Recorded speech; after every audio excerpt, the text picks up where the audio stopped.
Anand cyber crime પોલીસે 3 માસ દરમિયાન આવેલી પોલીસ ફરિયાદમાં ફ્રીઝ થયેલા નાણાંના 1.40 કરોડ ઉપરાંતના પૈસા જે છે તે અરજદારોને પરત અપાવ્યા છે.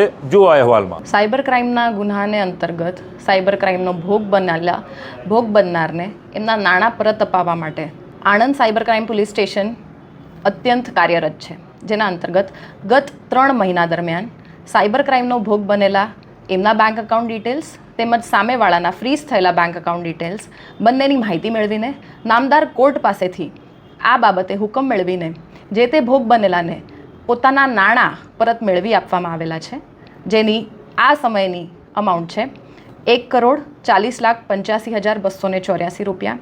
આપ તમામને સાયબર ક્રાઇમ પોલીસ સ્ટેશન તરફથી એક રિક્વેસ્ટ છે કે આ પ્રકારના ક્રાઇમનો ભોગ ન બનો, તેમજ સાયબર ફ્રોડથી કેવી રીતે બચી શકાય અને કેવી રીતે સાવચેત રહી શકાય એની ટિપ્સને ફોલો કરો. જ્યારે કોઈ અજાણ્યા નંબર પરથી તમને ફોન કોલ આવે તો તે બેંક અથવા મોબાઈલ કંપનીમાંથી વાત કરે છે તેવું કહી તમારી પાસે એકાઉન્ટ ડિટેલ અથવા ઓટીપી માગે તો આપવું નહીં, તે ફ્રોડ હોઈ શકે છે.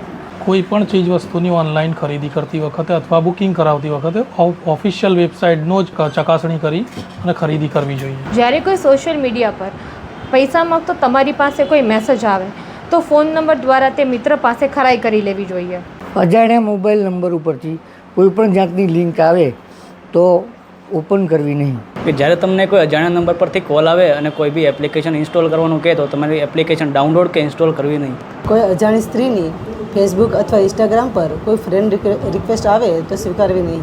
જ્યારે તમારી સાથે કોઈ પણ પ્રકારની સાયબર ફ્રોડની ઘટના બને ત્યારે 1930 પર કોલ કરો.